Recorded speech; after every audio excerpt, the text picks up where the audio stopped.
Hey, Mr. Ronald Weasley. Uh, Mr. I'm Tony sorry. Baloney and your Still, coffee that you're enjoying. enjoying my Douwe Egberts coffee. Mm, That's great. I'm not far behind you. We were talking about mm, Dow Eckert. mm. Oh yeah, hug me. Um, we were talking about what is important to do after you hit the retirement button. That, and I think a lot of people think I'm retired, I'm sleeping in, I'm gonna have a Oh beer yeah, at 7 in the morning. yeah, that's okay, but not all the time. But there are certain things you can do that you can't when you're full on in the working mode, Right. because obviously that doesn't work. Some people try it, but it always fails. Yeah. Yeah. So anyway, but yeah. The feeling of freedom is really amazing. It's everything I ever imagined it would be, and it is. It's because I'm sitting here, you're having my full attention. There's nothing I have to worry about. Of course, everybody has something to worry about always, Well, all the yeah, time. when you But I don't when have to plan anything. I just can go right ahead and do with it whatever the fuck I exactly. want. No, Exactly. Exactly. and Because that and that it used to be that we did have to plan our time around our schedules, yours and mine, and yeah, sometimes they didn't line up. right. Sometimes something would come up, or I know this was confounding for you. Your Yeah. schedule would change on a regular basis. Oh yeah, yeah. And then Because of suddenly all the different work. Yeah, Suddenly they'd have you in later or earlier a different day. yeah, do different work. Yeah, because the department that I was working for is called Kids and Entertainment. So it could be entertainment in the afternoon or the evening, Right. but it could also mean like in working in a kids club, Yep. and that's basically doing stuff with little children, like different activities. Not as some Catholic people of the cloth would do, of course. No offense. It's all good, No offense and taken. I'm not a no Catholic. offense Okay. taken. I So know, really, you're really. trading Oh, you could have fooled me. you're trading and playing with kids for what? What are you doing now? for for solely their entertainment, of course. Yeah. What am I doing now? Hmm. You mean when I'm retired? Yeah. Well, I'm still enjoying the feeling that I don't have to do anything, that I can do anything I like. See, and I I thought you were going to say I'm still enjoying the fact that I'm playing with kids, but no, I don't actually know, because that was one of my least favorite things of the strange thing about being around kids, is that it can be fun until they're not so happy anymore for what kind of reason, and then they become a nuisance. And it's all different when it's your own child. And I don't have any experience with that, but yeah, you do. Yeah. sometimes. But they can be a pain in the ass, but it's all in the game, I guess, with having children.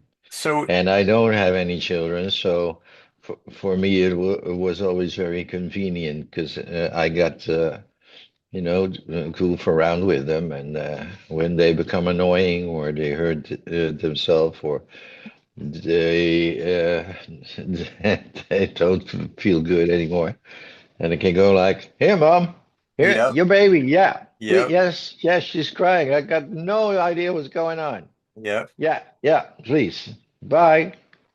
That's So that. the biggest benefit for not having children yourself.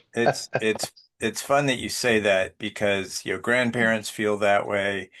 What's interesting though is the thing that I'd noticed is, yeah, I thought American children had the market cornered on bad behavior, and I thought American parents had the market cornered on poor judgment. But guess what? No, Turns out the it's not Dutch true. do it as well.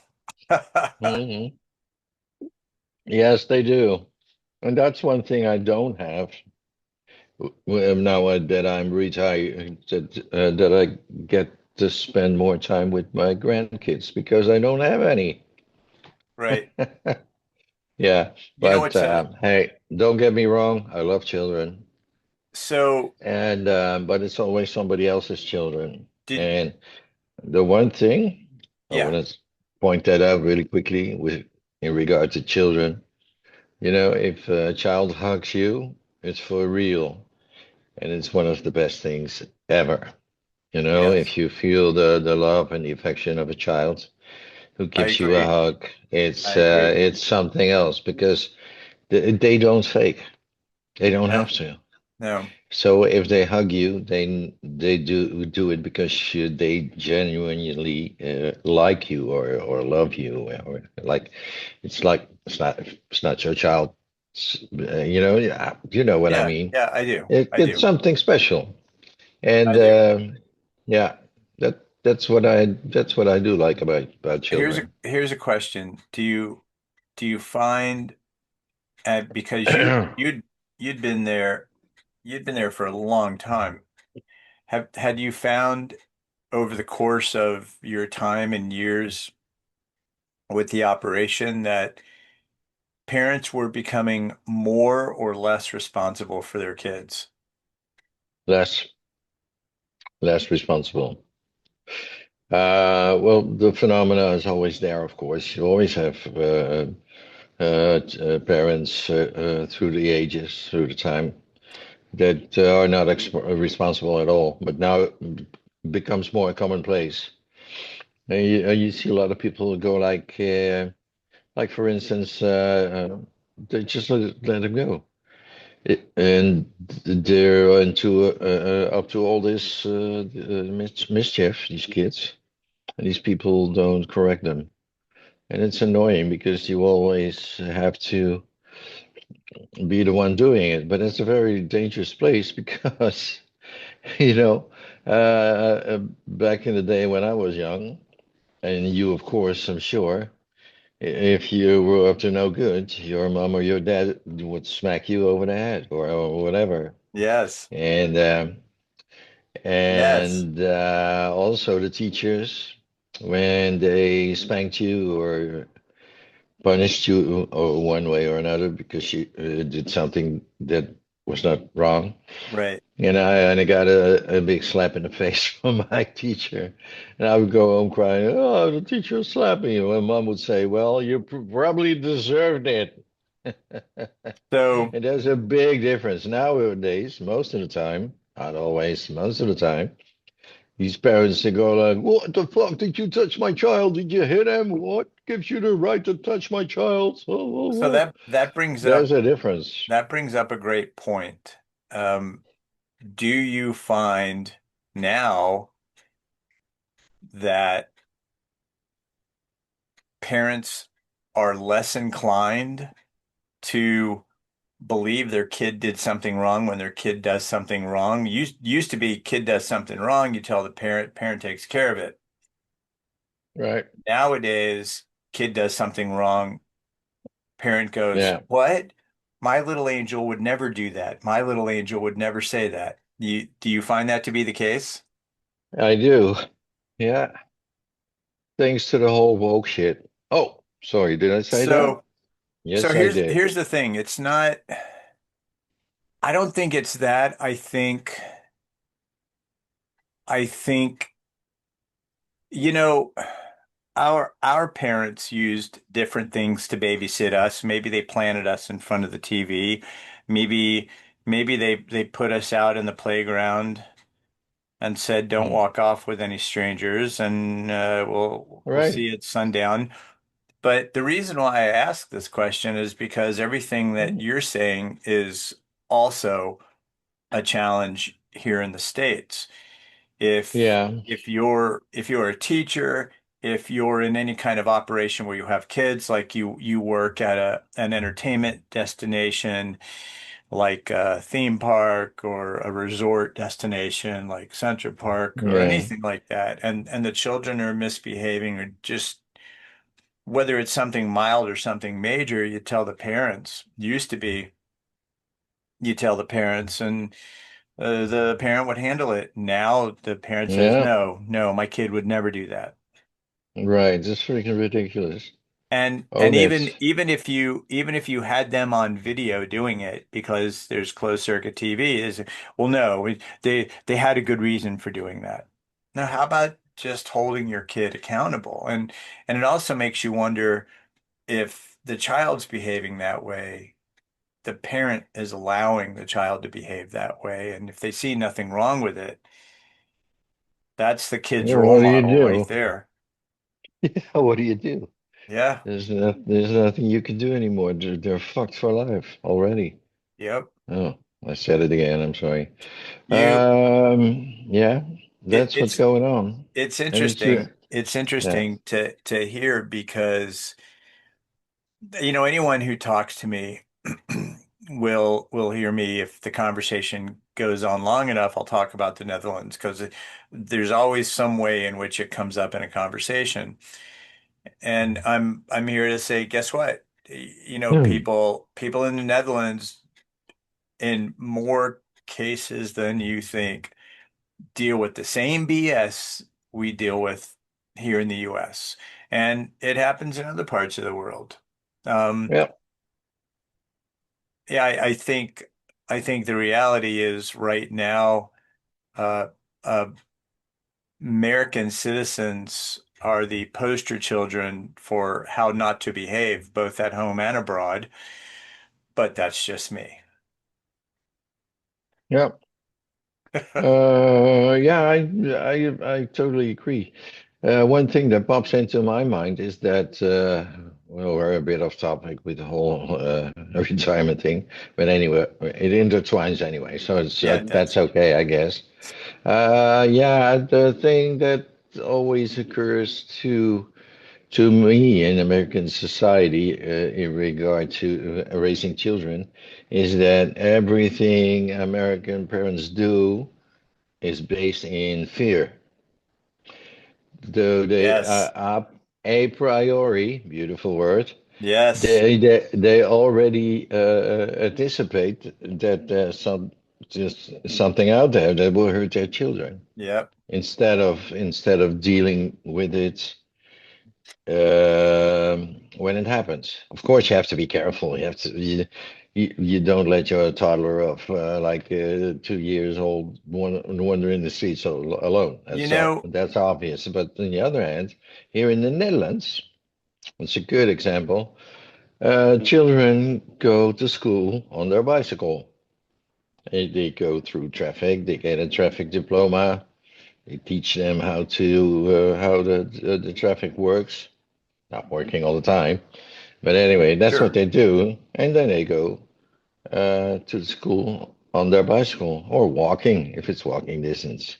In America, no, you have school buses or parents drive their children to school, I mean, you have you and have kids that who you have kids who ride bikes, but helicopter yeah, parenting is a very real thing. yeah.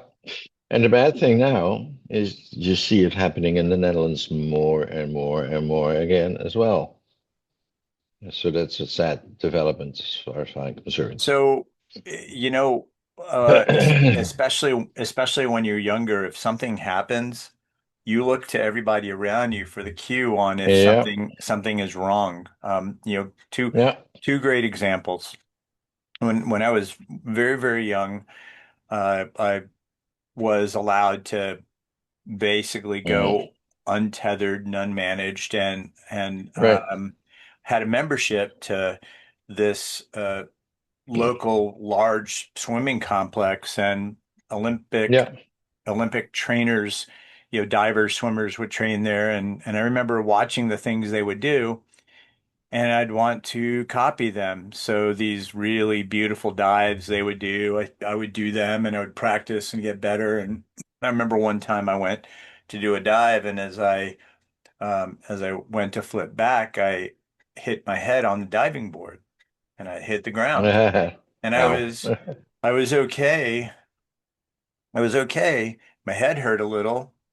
Yeah. I was okay until I started looking around and everybody was going, and they were freaking out because I'd busted my head open and there was blood. And they were Yeah. freaking out, and because they were freaking out and because there was blood, Of course. I started crying. Um, Yeah.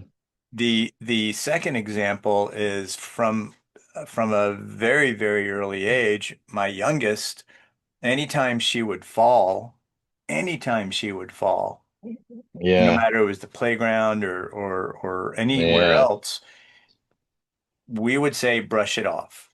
Right. She's taken some tremendous tumbles and say brush it off. Even when other people would rush up to her and say, "Are you okay?" Yeah. We don't say, "Are you okay?" The for me, unless I see copious amounts of blood or a bone sticking through the flesh, I do not ask, "Are you okay?" And I think it's really Mm. important. When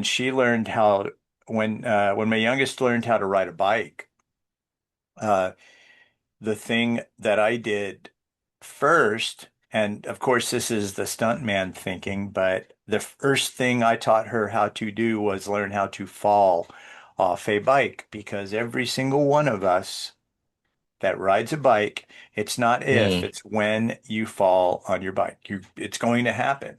So it's the first thing I Right. wanted her to learn, and I'd have her ride down the sidewalk, which was at an incline, and as she came by me, I'd shove her into the grass and make her fall. And we practiced that for about 45 minutes because I wanted her to be comfortable falling and not be afraid of falling, so that she'd be confident doing everything else. And you're correct. Yep.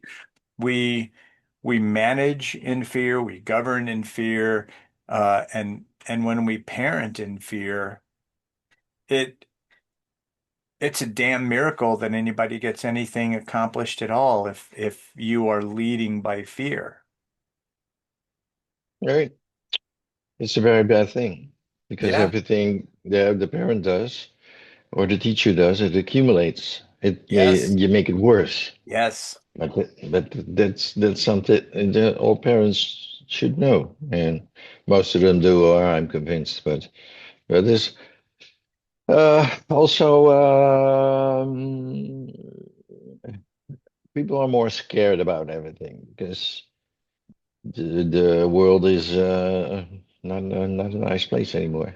Well, I think And you can see it all over the news. You can the see it all over the news. the world has always been to some degree inhospitable in certain parts, but Yeah, the world is smaller now. yeah, You and I remember not too long ago, a pre-digital age where this was not possible, what we're doing right now.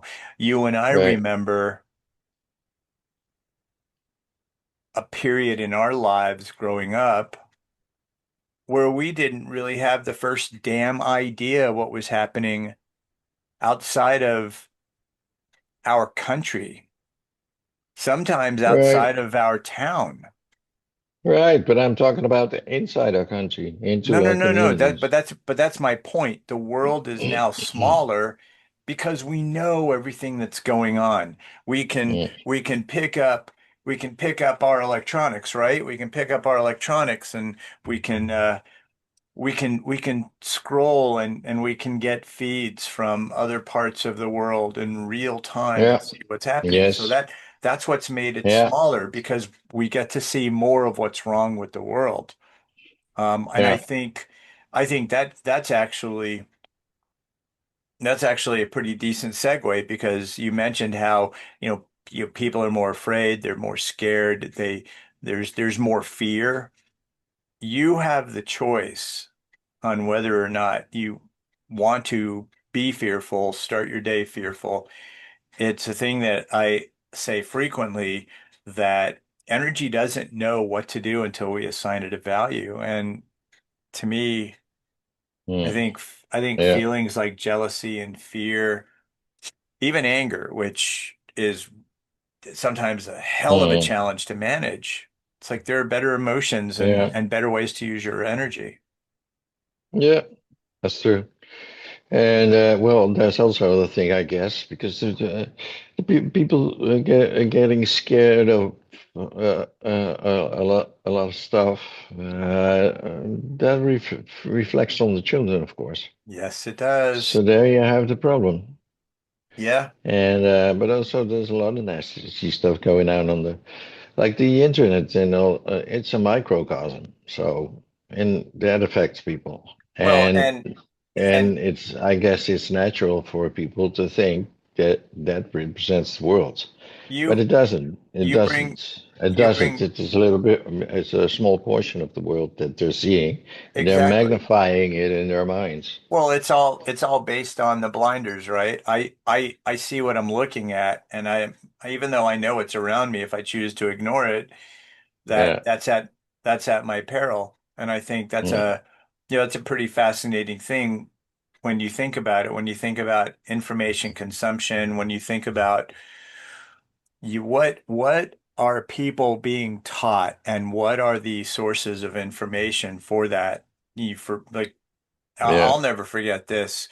Um, uh, my youngest, I don't know, she might have been 3 years old, and she was crying one day, and I asked her what was the matter, and she told me one of the kids in her class where she was going to like pre-K had said to her, Free what?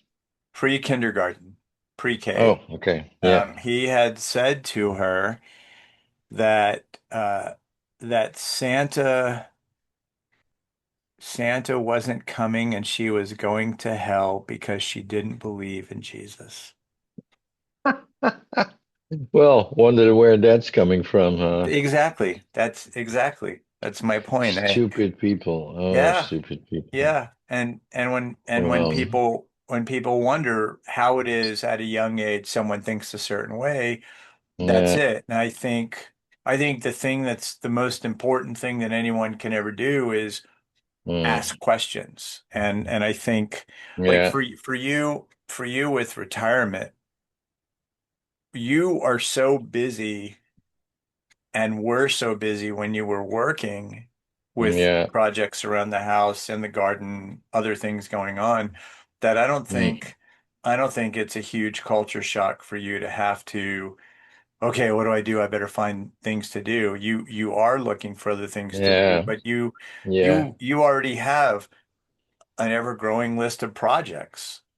Yeah, yeah, yeah. Well, you see, here's the kicker. I never, what you just described, I didn't really feel that. The big difference for me is that I'm more inclined to do stuff Right, in my spare time because I right. never have to take in account anymore if I have to divide my energy between my working days and my Hmm. spare time.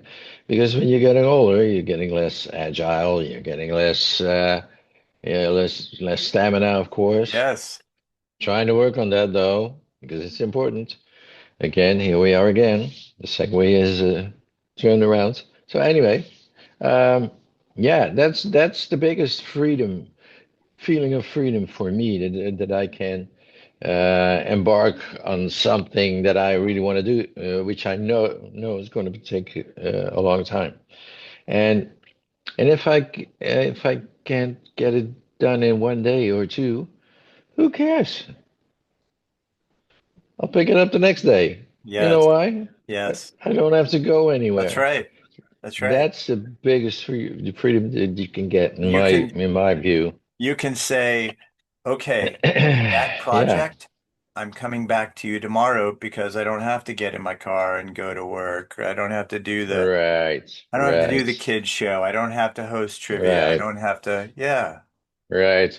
And also, the last few years of my me being in Center Parks, have to go out. Yeah, a great place, by the way, great company. I Yeah. loved it. I've loved it there for the most of the time. I've The last always had couple a of great time years, anytime I was there. It might yeah, be yeah, biased yeah, because yeah, I'd go to yeah, visit my yeah, friends, yeah, but yeah, yeah. Of course, I understand. But the last couple of years, it became a burden because it was I was not actively on stage all that much anymore. right. So and it got kind of boring. And also, I started missing the connection with my coworkers because I was getting older, Mhm. and I was always a guy who was out there, and being Yes. uh, extrovert, Yes. big time. I loved it, and I was and I was seen, and people appreciated my company and thought it interesting of the things that I had to say, and gradually, all my coworkers in Center Parks rejuvenated.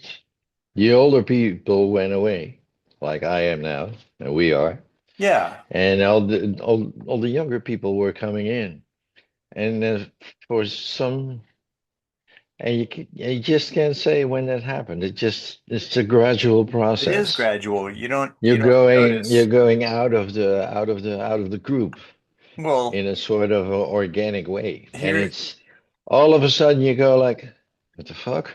I'm invisible. I'm not there anymore. I well, am where physically. you wake up and you look around and go, who Yeah. are you people and where are the people I was working with? Yeah, what the I don't no. from any of the For stage me and shows no.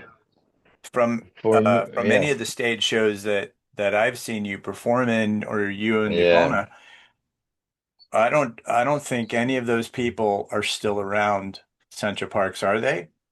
No, they're all gone. And they're Yeah, all so younger. you And they actually talk you outlived and outlasted all of them. yeah. And all of a sudden, there comes a day that you realize, oh, what the fuck are these people talking about? With all due respect, of course, because we all were young, But if I hear people talking about the shade of eyeshadow that they had to use, or how long the eyelashes have to be, or what color lipstick they're gonna wear, oh, I'm gonna wear this in the show. You see, and then when I watch that, I go like. What are these people talking about? I don't give a shit. You know what? When I So, hear people when people talk about things like, makeup or hair, it's like, oh, me too. I'll say that. Yeah, yeah, I'm getting my roots dyed, yeah, and I'll go, yeah, me too. right. But it goes both ways Hmm. because the things that I'm interested about, and the things that might be interested about, is completely different. They look at you and they go like, "What the fuck is this guy on about? What are you talking about? I don't Yeah, care. but Why are the you talking to me?" difference, the big difference, I think, is Oh. I don't want to sound highbrow, but I think you and I will have conversations about Oh, culture or architecture or garden design or certain yeah. kinds of koi and carp or Or towns or politics. Doesn't politics. matter. We're not, Could be yeah, anything. Yeah. yeah. We're and we find multiple layers. I'm not sure Yeah. how many layers you can peel back when you're talking about like the type of eyeshadow. You'll be surprised how many how, there are people who work in these fields. And they're talking eyeshadow and I makeup believe it. every day, I believe all it. the time. I believe That's what it. they do. And it's it's that's alien for me. I have no idea, really. And Okay, it's always everyone, just to be yeah. clear, I will, on behalf of both Tone and myself, admit that we've both worn makeup before, so it's not entirely alien. Don't say that. Too People late. might think something about it. Yeah, Yeah, yeah. The woke is already on the return, right? It is, and that's a good thing. And that's the only thing I'm going to say about it there you because go. I might offend somebody, and I don't want that, of course. I You're do. always going to offend somebody. Of We course. we That's are why we that's why are I uh, in my history of walking around or tromping around on this planet, there have been circumstances where I simply walked into a room and that offended people. oh, I know. I was there. Yeah, No. whatever. I'm kidding. No. No, Or not it's at all. okay. All right. Well, we're wrapping this up with this conversation regarding offending people, makeup, Retirement, makeup. So yeah, children, be sure to parents. be sure to tune in for more makeup tips from Tone and Ron. Yes. The next episode is going to be about drag queens. That's Oh, I'm right. sorry. That's right. No, it's not. No, we're going to talk about Yeah. drag queens. You bet. We're going We, to do that yeah, we could. because Yeah. I'm not I'll admit it. I've worn fishnets. There you have it. There. You when you were younger, yeah, of course. Yeah. Yeah, It was called one of my best buddies is gay. I don't care. I don't care. I really it's don't. yeah, it's If called Rocky Horror. You haven't done yeah, Rocky Horror unless you've worn fishnets. right. Oh, that's really funny. I heard that a couple of months ago. There was I saw a podcast about this gay lady, this lesbian girl, and she experienced discrimination on the fact that she was not lesbian enough, and she had an opinion about the they them his pronouns. I'm not gonna say it again, but you know what I mean. Yep. And she got some slack for it, big time. And I went like, what? Why? Are you not allowed to have your opinion anymore? Apparently. So I thought it was interesting. So yeah, power to the gays. No problem in that.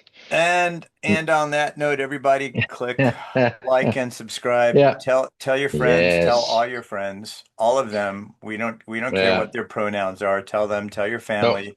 We don't care what pronouns they are. And we'll see you on the Nay. next This. one with more makeup I don't tips. care. Good Me Lord, neither. I don't makeup care. As tips. long as you don't want me to do it, because I don't. Anyway, so say hi to Ron, who identifies as a guy today, and I identify as a human being. Ladies and Say gentlemen, hi. thank you for tuning in. This is Tone and Ron Tone and Ron. Good Lord. All right. Just Okay. whatever you do, be fabulous doing it. Okay? Fabulous. Later. Later. Doei.